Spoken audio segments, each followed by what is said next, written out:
building a literacy plan citywide, then everyone who is working in the literacy field or reading field or partnership field should understand what the strategic work is for the district with regards to literacy.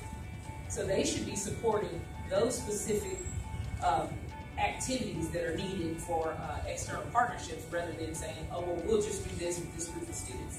It really needs to be aligned in order to be impactful. And then you need to measure to ensure that, yes, we are having true success. I love this slide for a couple of reasons. One, we know this cluster and we've spoken to the poverty level in this cluster, but a lot of times when we think about schools like mine or like ours, we think, well, they're just low achieving schools. We hear this all the time.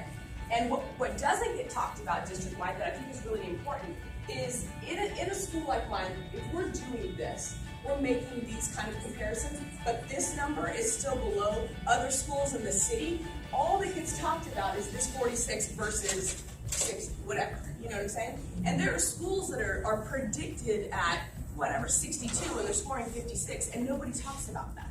We don't talk about when schools are scoring below prediction, because all we're really looking at is comparing this number to everybody else's number. And I would encourage this group to think differently about the data, because this right here tells a much different story about the learning that's happening in buildings, and I would argue the learning that's possible across our city, right? That we would be expecting all schools to be doing everything we can to be exceeding predictions right here. And I think it's completely something that we are able to do.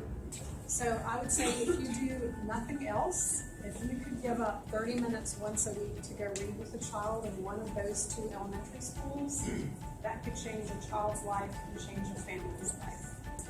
Angie, first let me give you a public shout out for everything that Pencil has done for John Early. You guys are just amazing. So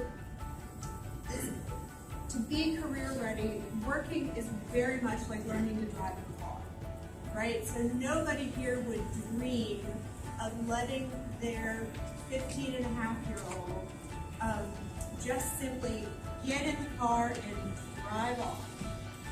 Neither would you dream of preparing them to learn how to drive, never letting them in the car. Work is very similar. You learn to do it by doing it, but it is extremely helpful to have somebody sitting next to you for the ride, pointing out the rules of the road, the situations that are coming up, helping you navigate this new experience.